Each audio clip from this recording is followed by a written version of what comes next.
Timóteo, no capítulo 4,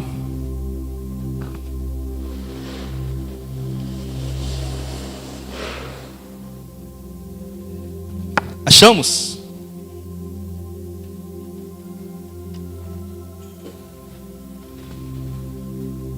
Vai dizer assim: se tiver muito diferente da sua versão, você dá uma olhadinha para cá para colar, porque eu vou ler na versão Almeida século 21, beleza?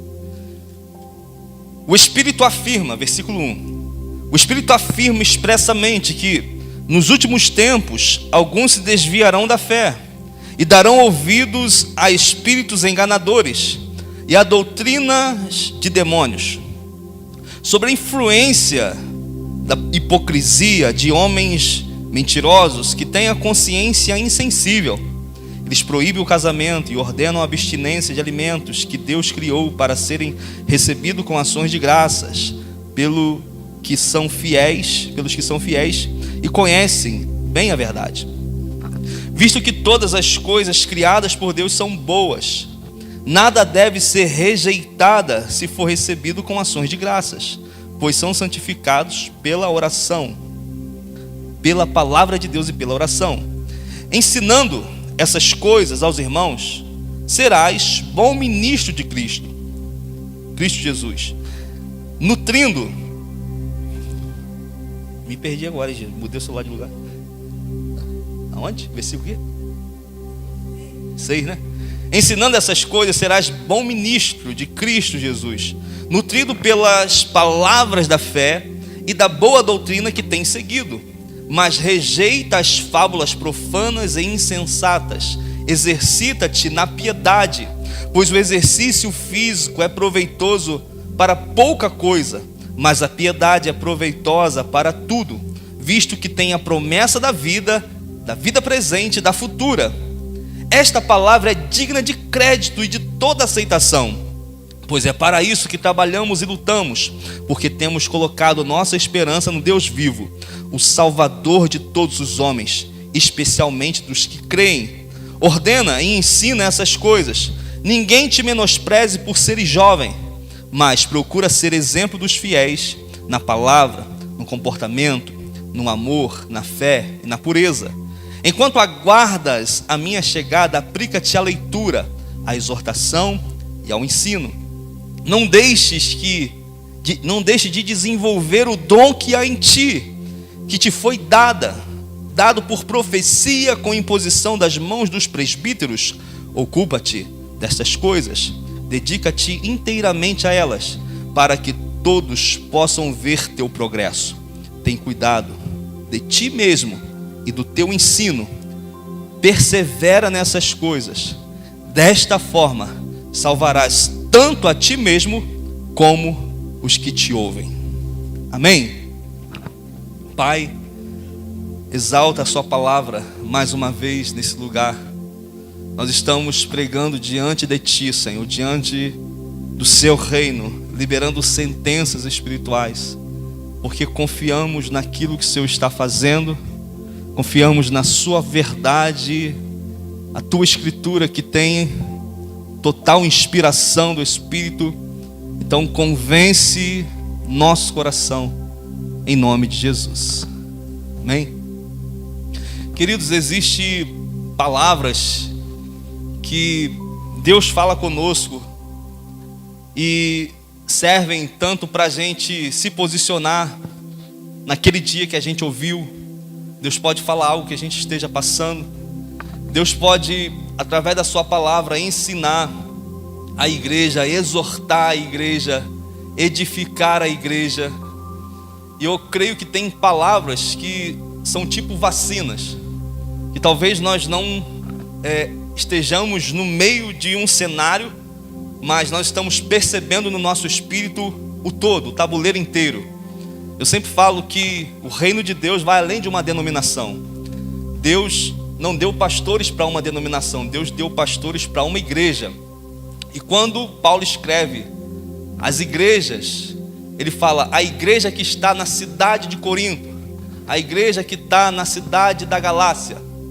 Então tem uma igreja numa localidade que está inserida numa igreja global, invisível, mas uma igreja mística que é verdade, uma igreja que está acontecendo na face da terra, a igreja de Jesus Cristo, ao qual ele está adornando e preparando para se encontrar com ele. Amém? Então nosso compromisso é muito além do que com uma estrutura física, com uma placa denominacional. O nosso compromisso é com o reino de Deus, que abrange localidades, que abrange países e que avança além dos nossos olhares naturais. Amém? E nós temos feito isso, declarado sobre a igreja de Madalena o novo tempo, orado sobre o novo tempo. E a intenção é que a palavra por si só fale aos nossos corações. Quando Paulo narra esse texto, esse conselho ao seu filho amado Timóteo, o ministro do evangelho, que já estava atuando, pastoreando presbíteros da igreja de Éfeso, estabelecendo liderança, governo. Um jovem que, quando ele se converte, tem em torno de 27 anos, na primeira viagem missionária de Paulo. Só que quando Paulo escreve esse livro, essa epístola, essa carta, Timóteo tem em torno de 35 a 37 anos. E uma das coisas que Paulo está ensinando a esse jovem pastor, a esse jovem presbítero, que está inserido no corpo de Cristo, está ministrando as verdades espirituais, uma das coisas que Paulo vem falar com Timóteo é sobre como ele deve se portar diante de certas realidades que certamente vai alcançar a igreja de Jesus, que certamente vai tentar invadir o coração dos membros, das ovelhas que pertencem ao pastoreio de Jesus Cristo, o supremo pastor. Então, como aquele que zela pela palavra, como aquele que zela pela sã doutrina, Paulo está estimulando a Timóteo a combater veemente falsos ensinos, falsos mestres, falsos pregadores, que com doutrinas erradas incernem no coração dos ouvintes inclinações pecaminosas, seguindo até fábulas. Então você percebe que não é um assunto muito legal de se tratar, ainda mais num culto de domingo. Mas, como eu falei, serve para uma vacina, para a gente perceber, para a gente identificar na nossa vida como cristão. Porque se existe o falso pastor, se existe o falso profeta, se existe o falso mestre, o falso evangelista, é porque também existe o falso crente. É porque também existe o falso cristão. Então, a gente vai abordar um pouco isso nessa noite.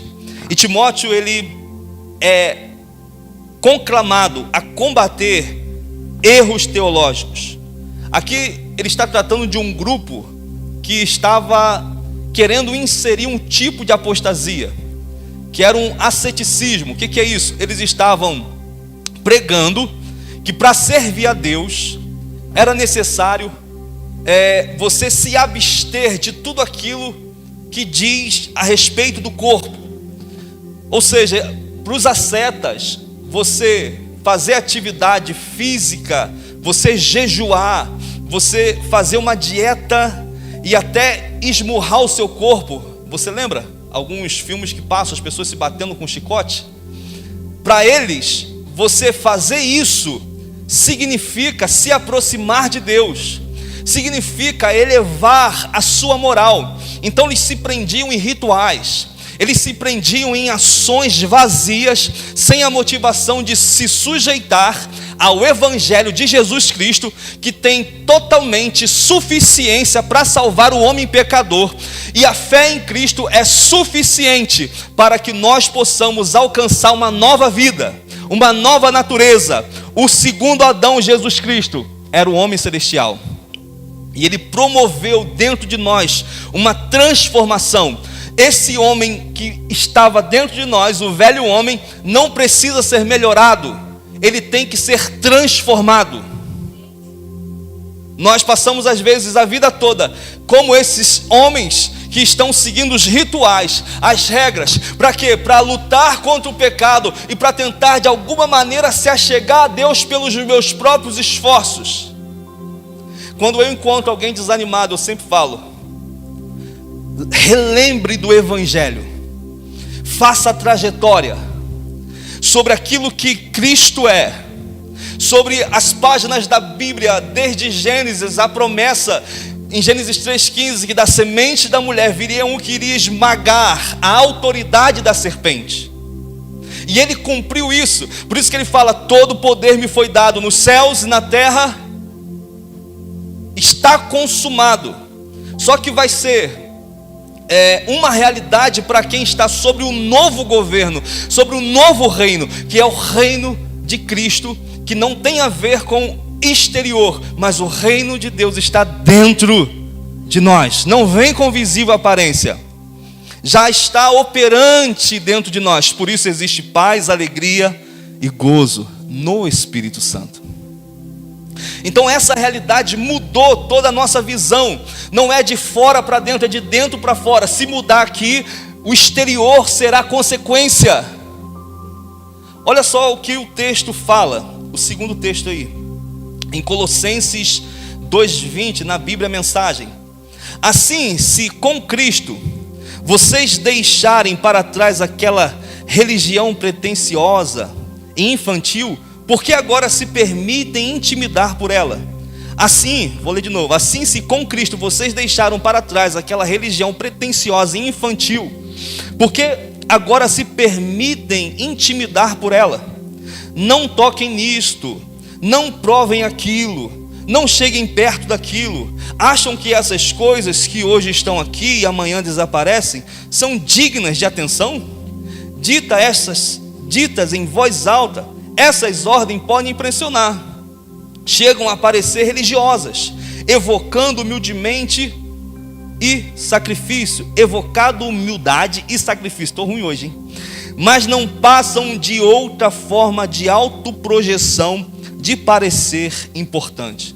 Então Paulo está falando aos Colossenses que certas regras que eles cumpriam, por exemplo, a circuncisão, guardar o sábado, não comer carne de porco, isso elevava uma projeção exterior, com aparência religiosa.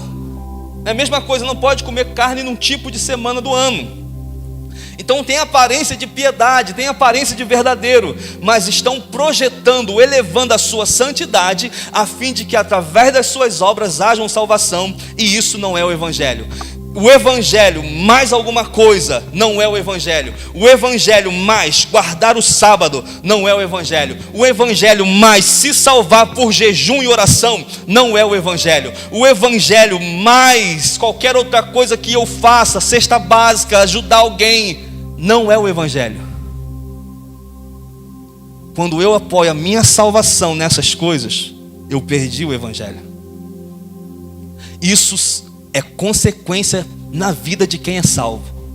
Se eu sou salvo, boas obras me acompanham. Amém? E aqui Timóteo está sendo aconselhado por Paulo que o Espírito Santo expressa que nos últimos tempos alguns se desviarão da fé e darão ouvidos a espíritos enganadores e a doutrinas de demônio. Então é possível, Paulo está falando, é possível, Timóteo, que alguém entre na igreja, que alguém venha sorrateiramente com uma mensagem distorcida e alcance o rebanho de Deus e levem o povo a viver regra sobre regra, preceito sobre preceito, e não conseguem provar de Deus, e não conseguem contemplar a maravilha de servir a Deus, e não conseguem deleitar, saber que o fardo de Jesus é leve e é suave, mas tem um fardo. Troque o seu pelo dele. Aprendei de mim, que sou manso e humilde, e achareis descanso para vossas almas. Então ele está falando: não aprendam comigo, aprendam de mim. É diferente de eu aprender com você e eu aprender de você. Existe algo a mais, existe uma aliança, existe algo que eu estou bebendo de Jesus, que eu estou entendendo dele. Amém? Aí ele fala: que doutrina é essa? Que engano é esse que muitos vão dar ouvidos, que muitos vão ceder para doutrinas de demônios? Esse engano são mentiras que geram cauterização na consciência.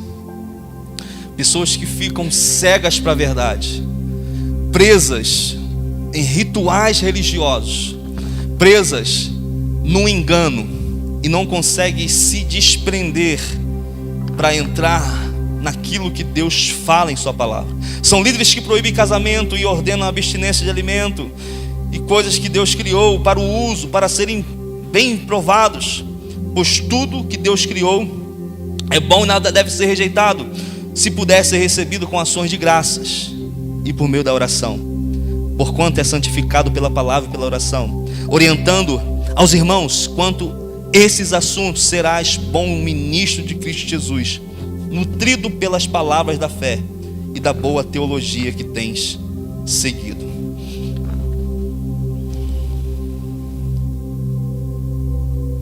Ele fala que a primeira impressão que dá é que existe um padrão para a igreja de Deus. Isso aqui é continuidade, né? Se você pegar 1 Timóteo, 2 Timóteo e Tito, são consideradas cartas pastorais. Mas Luciano, eu não sou pastor, sou só uma ovelhinha sentada. Não, isso fala de um comportamento para toda a igreja. Isso fala de um padrão para toda a igreja. Mas começa de cima. Mas começa de líderes que estão sujeitos a esse padrão. Agora imagina se não houvesse um padrão, se não tivesse a Bíblia como base para a nossa fé. Imagina se não houvesse as Escrituras que foram inspiradas de Deus para medir as nossas obras, para medir aquilo que nós estamos construindo no Senhor.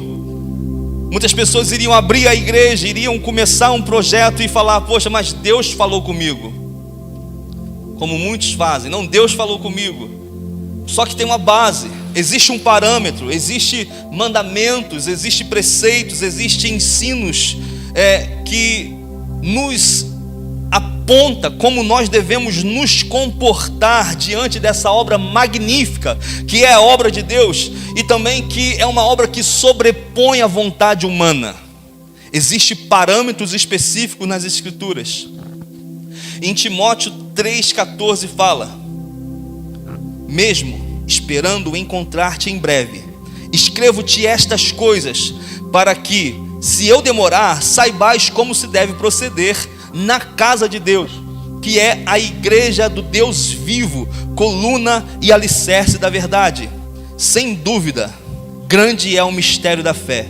Aquele que se manifestou em carne foi justificado no Espírito, visto pelos anjos, pregado entre os gentios, crido no mundo e recebido acima da glória. Então esses conselhos que nós estamos lendo é continuação daquilo que Paulo está instruindo Timóteo como discípulo, e também serve para os presbíteros, para os pastores, inclusive para a própria igreja do Senhor, como se portar diante de falsos ensinos, como se portar diante de doutrinas erradas que tentam nos persuadir. E ele fala que ele está esperando ver em breve Timóteo, só que se ele não vê, ele está escrevendo essas coisas, para que, se ele demorar, ele deva saber como proceder na casa de Deus, que é a igreja do Deus vivo, coluna e baluarte da verdade. Primeiro é que a igreja tem dono, a igreja é do Deus vivo, e ela sustenta uma verdade, ela sustenta a verdade de Deus, ela é coluna, ela é alicerce da verdade, e esse é o grande mistério da fé. Então, primeiro, existe uma escritura como parâmetro. Repita comigo: a palavra é o parâmetro. Sabe aquele prumo que vai medir né, se a parede está com barriga ou se não está. Depois que eu fiz umas paredes lá, o irmão me ajudou a fazer as paredes, embolsar. Na hora que você olhava assim, meu irmão, tinha 3 sacos de cimento para botar no prumo, né? Quase 2 traços, 3 de massa para alinhar a barriga. Só Jesus do céu. Então o prumo dá o parâmetro, a Bíblia dá o parâmetro. Então, primeiro as Escrituras. Segundo, existe um Espírito Santo que habita dentro de nós. E terceiro, tem outro parâmetro, que é o parâmetro dos frutos. Como você conhece um bom pastor ou um mau pastor, um pastor verdadeiro ou um falso, ou uma ovelha verdadeira ou uma ovelha falsa? Primeiro, pelas Escrituras. Segundo, pelo Espírito Santo nos guiando dentro dessa Escritura. E terceiro, pelos frutos. Pelos frutos conhecereis. Tiago fala, não pode de uma fonte amarga jorrar água doce, ou de uma fonte doce jorrar água amarga. Não pode a figueira produzir vinho, uva. Acho que é isso, né? Então tem esse parâmetro que alinha o nosso coração, que tem exigências. A Bíblia fala em 1 Timóteo 3, se alguém deseja ser bispo, que seja irrepreensível, marido de uma só esposa, equilibrado, tenha domínio próprio, seja respeitável, hospitaleiro, capacitado. Agora, vamos ler? Está lendo? Voltou? Esqueci de falar. É necessário que o bispo seja irrepreensível, marido de uma só mulher, equilibrado, tenha domínio próprio, seja respeitável, hospitaleiro, apto para ensinar, não dado ao vinho nem à violência, mas amável, inimigo de discórdias, não ganancioso, deve governar bem a própria casa, mantendo os filhos em sujeição, com todo respeito, pois se alguém não sabe governar a própria casa, como cuidará da igreja de Deus? Não deve ser novo na fé, para que não se torne orgulhoso e venha cair na condenação do diabo. Também é necessário que tenha bom testemunho dos de fora, para que não seja envergonhado, nem caia na armadilha do diabo. Então o padrão é esse. Como deve ser? Dessa maneira, não dado ao vinho, que saiba conduzir os filhos, que governe bem a sua casa. Por quê? Porque quando o Supremo Pastor se manifestar, meu irmão, tudo que é palha será queimado. Tudo que é feno, palha, vai ser queimado. O que vai ficar, o que está sendo construído na verdade. 1 Pedro 5:1. Portanto, suplico aos presbíteros que há entre vós, eu que sou presbítero entre eles, testemunha dos sofrimentos de Cristo e participante da glória que será revelada. Pastoreai o rebanho de Deus que está entre vós, cuidando dele não por obrigação, mas espontaneamente, segundo a vontade de Deus, nem por interesse em ganho ilícito, mas de boa vontade, nem como dominadores dos que vos foram confiados, mas servindo de exemplo ao rebanho. Quando o Supremo Pastor se manifestar, recebereis a imperecível coroa de glória. Então, fazendo isso, não sendo ganancioso, não almejando extorquir ninguém, manipular ninguém, mas almejando a recompensa que vem das mãos dele. O Supremo Pastor, ele tem uma imperecível coroa de glória. Amém? Então, primeiro, existe um Supremo Pastor, um pastor que é Jesus, o bom pastor que dá a sua vida pelas ovelhas. Ele deu a sua vida por mim e por você. Ele não enviou um livro para nos salvar, ele se deu. E o livro aponta sobre ele. O livro fala dele, o verbo vivo, que se manifestou em nosso meio. Amém? E agora, esse Supremo Pastor, ele estabeleceu a eclésia, a igreja, a congregação dos santos, a reunião daqueles que estão sendo alcançados pela vida do cabeça. E ele está falando que se existe o Supremo Pastor, existe sobre cada pastor um pastor que está sendo direcionado por Deus para conduzi-lo, para estabelecer os parâmetros, para pastoreá-lo, para lembrar como que deve ser feita a obra de Deus. Então existe o Supremo, mas Timóteo está sobre a bagagem de alguém que estava fazendo o ministério antes que ele. Ou seja, ele estava sendo pastoreado, ele estava sendo acompanhado, ele estava constantemente sendo liberado com imposição de mãos e profecias que lembravam: olha, existe um bom depósito dentro de você, Timóteo, não desista, não deixe que seu ministério caia em descrédito, não deixe que menospreze a sua juventude,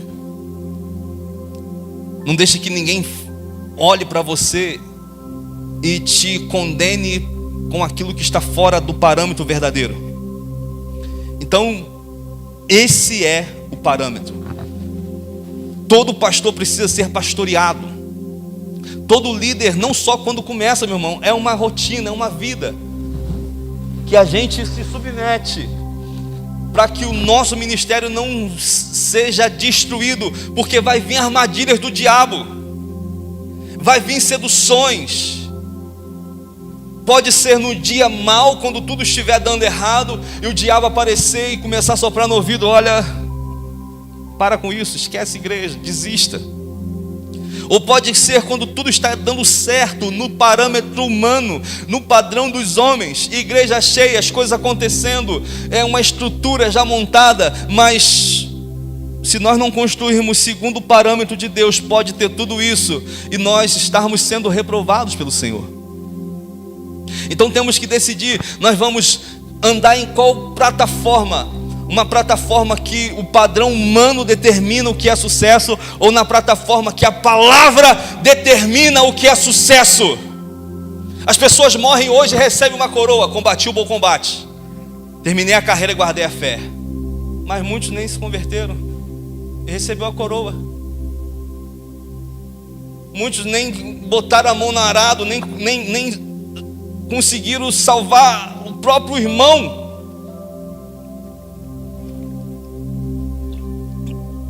Essa palavra foi cumprida sobre um homem que estava em constante provação, o apóstolo Paulo, no deserto, em perseguições, em açoites, em navios, em naufrágios. Eu sempre falo que se hoje Paulo estivesse vivo, as pessoas iriam convidar ele para fazer uma campanha de libertação, porque estava dando tudo errado aparentemente no ministério dele. Ele pregava, teve lugares que ele saiu rápido, senão o nego queria matar ele. Foi preso por expulsar demônio, por pregar a palavra. Então qual é o padrão de sucesso que nós queremos? Qual é o padrão de sucesso que nós almejamos? Então, no lugar onde a escritura é desprezada, esse padrão nunca vai funcionar.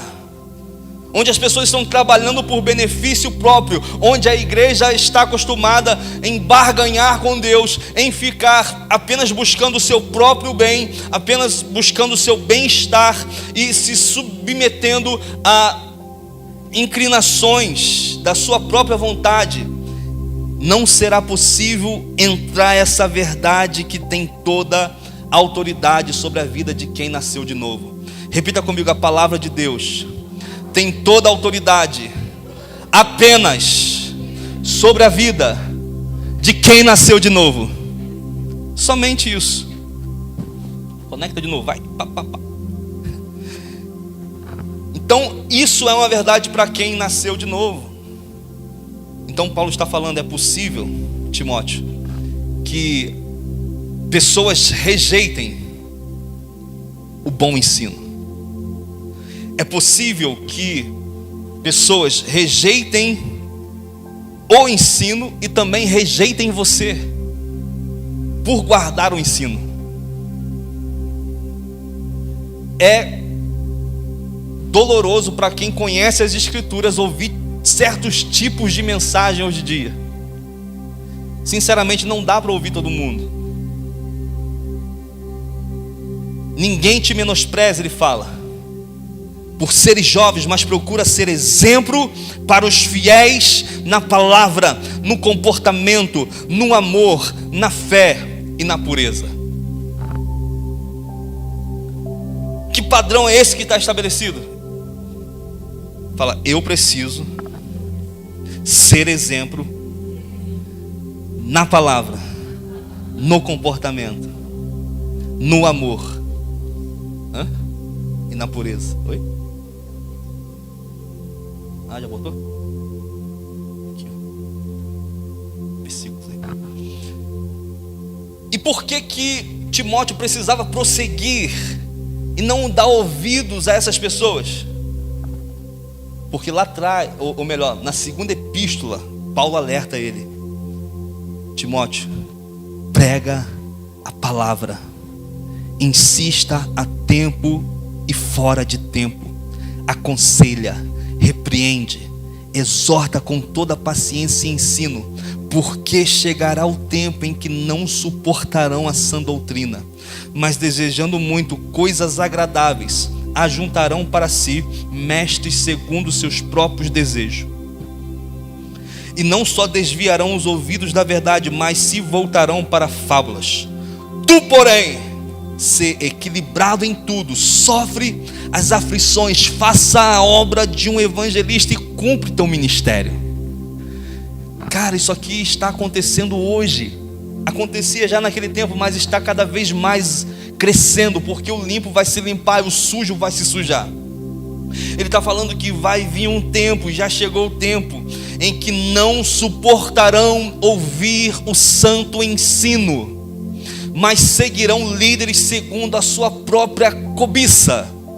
Ou seja, se o meu coração deseja somente as coisas da terra, eu vou fazer dessas pessoas os meus líderes. Quem está pregando só no aqui e agora, só quem está apontando apenas para uma vida bem sucedida nos padrões humanos. Isso não se trata que a fé ou que a vida cristã é uma vida dualista, que eu tenho uma vida na igreja e uma vida na rua, eu tenho uma vida na igreja e uma vida no trabalho. Não, é uma vida única. Você não é gato,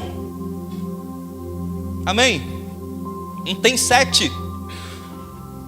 A sua vida serve para glorificar a Deus. Então é uma vida corandel, que nós vivemos diante da face de Deus. Tudo que eu faço expressa a grandeza de Deus. Meu irmão, se a nossa vida não serve para absorver de Deus e transmitir, absorver vida dele e transbordar, eu te digo que você vai ficar tão apostatado, vai ficar tão frio, tão gelado, que qualquer coisa serve para você ouvir.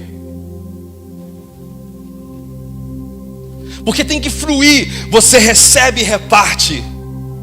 Aquilo que alcançou a sua vida, que te tirou das trevas, ilumina outros lugares, outras casas.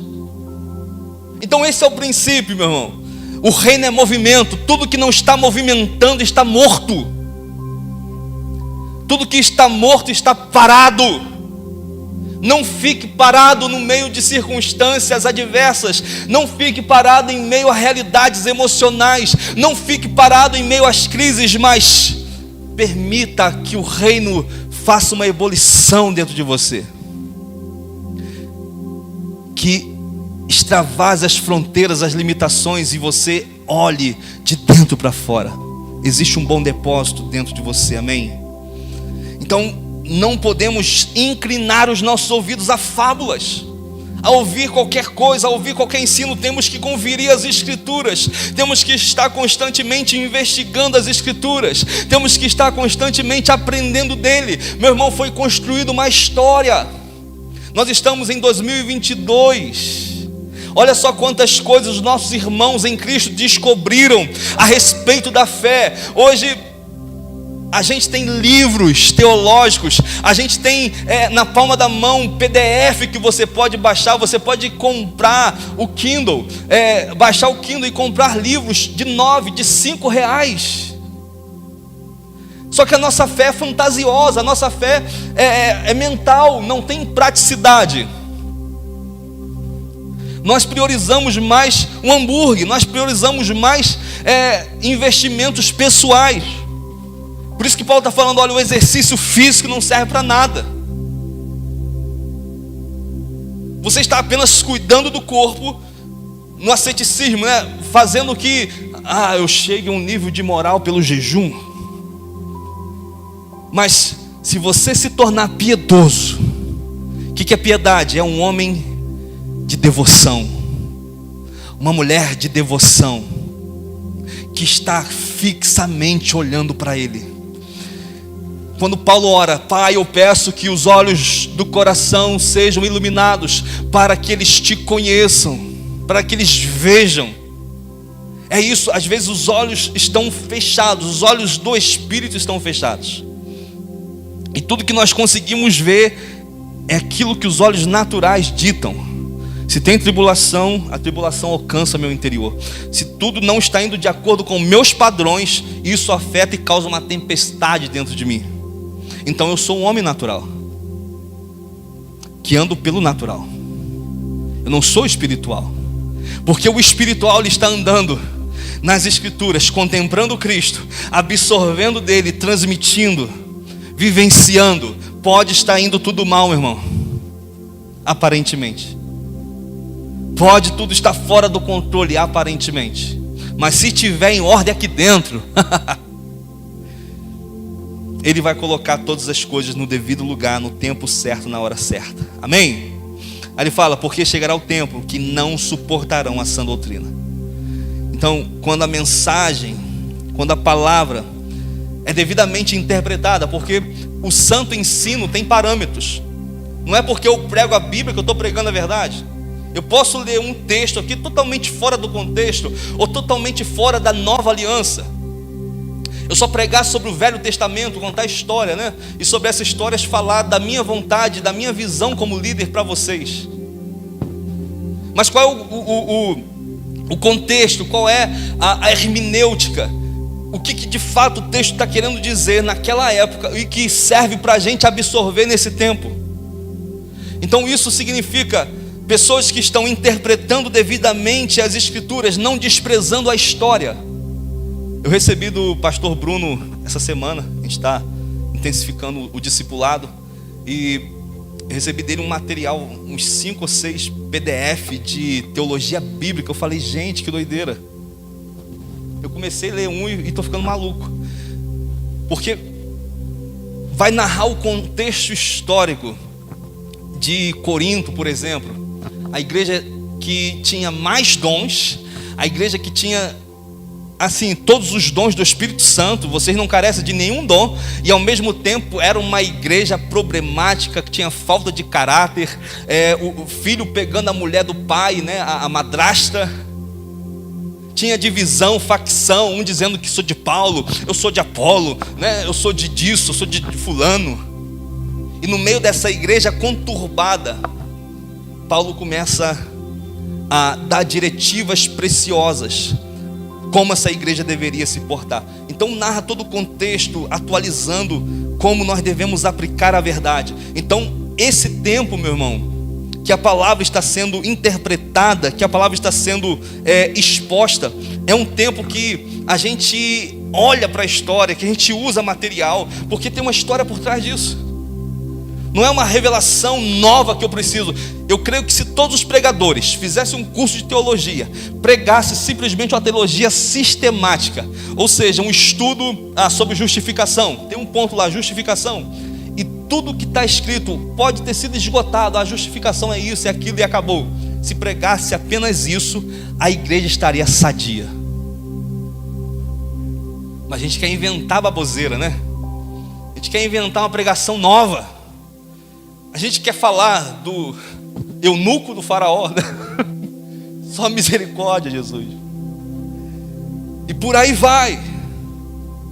Só que Isaías 5:19 fala: e dizem que Deus se apresse em realizar a sua obra, para que a vejamos e que o propósito do santo de Israel se cumpra logo, para que o conheçamos. Ai do que ao mal chamam bem, e ao bem mal, que transformam trevas e luz e o amargo e o doce em amargo. Então está falando de um tipo de gente que vai transformar o certo no errado. O santo ensino hoje é desprezado. Aqueles que pregam a verdade, ou melhor, tentam não só pregar, mas viver, é visto como louco. É tipo João Batista, isolado no deserto, mas a palavra de Deus estava com ele no deserto. E aquilo que é errado é taxado como bom, como normal. Aí o profeta está falando: ai daqueles que chamam bem de mal e mal de bem. Então nós vamos precisar decidir qual é o padrão que nós vamos adotar para a nossa vida. João 10:12 fala: o mercenário que não é pastor, a quem não pertence as ovelhas, vê vir o lobo, abandona as ovelhas e foge. Então o lobo as arrebata e dispersa. O mercenário foge porque é mercenário e não tem cuidado com as ovelhas. Eu sou o bom pastor, conheço as minhas ovelhas e elas me conhecem a mim. Então essa é a verdade. O bom pastor deu a vida pelas ovelhas. Mas muitos que vieram antes de Jesus, falsos profetas, falsos ensinos, ele falou que esses eram enganadores, lobos transvestidos de ovelhas. E ele fala que o ladrão vem senão para matar, roubar e destruir. E nesse texto não fala do diabo. Isso aqui é outra pregação.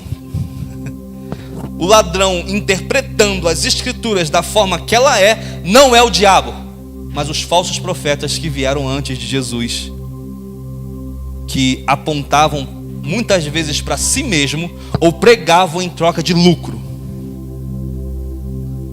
Vocês estão aqui comigo, irmãos? Amém? Não me deixa sozinho, não. Então podem ter pessoas que vão rejeitar a mensagem, e pode ter pessoas que vão rejeitar o mensageiro. Só que Lucas 10:16 fala: quem vos ouve, ouve a mim. E quem vos rejeita, rejeita a mim. E quem me rejeita, rejeita aquele que me enviou. Jesus falando. Eu não tenho problema de ser rejeitado, porque quem te rejeitar, rejeitou ao próprio Jesus. Aí ele fala para Timóteo: Timóteo, ninguém te menospreze por ser jovem, mas procura ser exemplos dos fiéis, na palavra, no comportamento, no amor, na fé, na pureza. Aí entra aqui 1 Timóteo 4:12. 1 Timóteo 4:12, pode passar, está logo embaixo, vai, desce Timóteo, não sobe. Mas procura ser exemplo para os fiéis, na palavra, no comportamento, no amor, na fé e na pureza. Então na palavra, ou seja, o jeito que a pregação é aplicada, a conversão que tem a ver com a vida. Na conduta, ou seja, nos costumes, nos hábitos, precisamos ser padrão.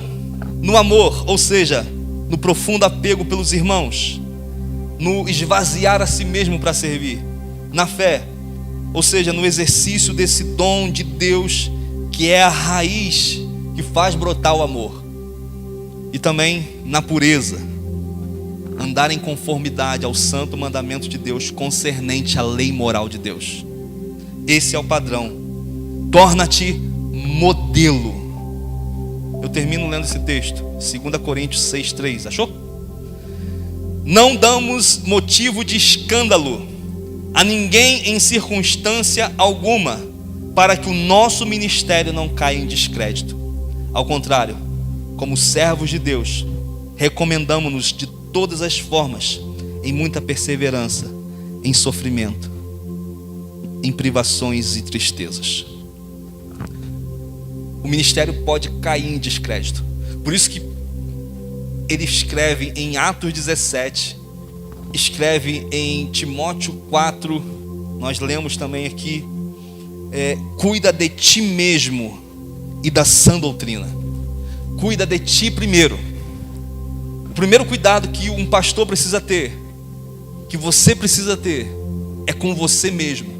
Não é um cuidado de tomar banho, né? De passar um perfume, fazer sobrancelha, raspar o sovaco. É um cuidado que envolve a palavra. Cuida de ti, do santo ensino. Como você está olhando as Escrituras, como você está recebendo o santo mandamento de Deus, com desprezo ou com gratidão, com alegria, porque essa palavra vai nos tirar de um lugar e nos levar para outro, irmão. Amém? Quantos aqui estão sendo transformados desde quando começaram a caminhar na fé? Amém? É um processo. Eu recebo de Deus uma conversão, Ele vem e me toca, aí começa um processo. E quando termina esse processo? O inimigo vem mandado, irmão. Sai pra lá e não. Vai que eu engulo isso. Misericórdia, Jesus. Ai. Aí até atrapalhou a pregação. Brincadeira, né? Então é isso. Ele está nos convidando a guardar a nossa vida na verdade. Para quê? Porque se Timóteo guardasse a mensagem, ele poderia salvar. Cuida de ti da sã doutrina, para que você possa salvar através da sua palavra.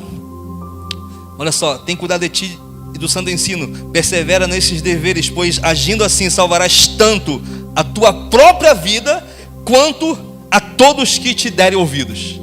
Ele guardando o santo ensino de Deus, guardando a palavra com alegria, André, ele não apenas se salvaria, porque pode ser que alguém esteja ministrando e não sendo salvo. E ele, através de um cuidado com as Escrituras, zelando pela sua vida, isso também envolve bem-estar, envolve o ministro ser disciplinado. Se você ler Timóteo, vai falar em 1 Timóteo 2 sobre oração, vai falar sobre disciplina, vai falar sobre a gente aplicar o nosso coração na verdade. Mas se a gente não fizer isso, pode ser que ao não sermos salvos, a nossa ministração não seja para salvação. Porque Jesus falou, é claro que vão vir os escândalos, mas ai daqueles por quem vêm os escândalos. Amém? Virão, mas é daquele por quem vem. Não é quem conta o escândalo, mas é por quem faz o escândalo. Porque fazendo assim, fere as ovelhas, fere os pastores, que as ovelhas se dispersam. Então, meu irmão, quem estiver aplicado nessa verdade vai ficar de pé. Você lembra das duas construções, uma sobre a rocha e outra sobre a areia? A sobre a rocha são aqueles que ouvem, e sobre a areia são aqueles que ouvem, não. Vai vir a tempestade sobre qual casa? Sobre só uma? Sobre só a fraca? Sobre as duas construções. Só que uma permanece e a outra cai. Qual é a casa que vai permanecer no meio de falsas doutrinas, falso engano e de manifestações de Deus trazendo justiça? A casa que está firmada sobre a rocha. Essa pode até balangar, mas vai permanecer. Eu sempre falo o seguinte, cara, você vai dar conta diante de Deus da sua vida. Naquele grande dia você não vai falar, olha, eu não quis mais servir a Deus porque o meu irmão não me visitou, meu irmão não foi atrás de mim, meu irmão tropeçou em mim na igreja e não falou comigo. Eu não quero mais servir a Deus porque o pastor não falou meu nome quando eu ajudei na cesta básica. O pastor não me levou lá na frente e eu ajudei tanto na obra de Deus. Eu fui na igreja, não me deram uma oportunidade. Por isso que eu deixei a igreja, Jesus. Eu deixei a igreja porque o pastor errou, o pastor pecou, o pastor fez isso ou aquilo. Eu decidi cair no mundo. Não vai ter desculpa, meu irmão, vai ser você diante daquele que tem os olhos como chamas de fogo. Se o ensino que a gente está provando não está trazendo alinhamento, é perder tempo. Tem que trazer vida de Cristo, tem que trazer vida de Deus, amém? Vamos ficar de pé para a gente orar.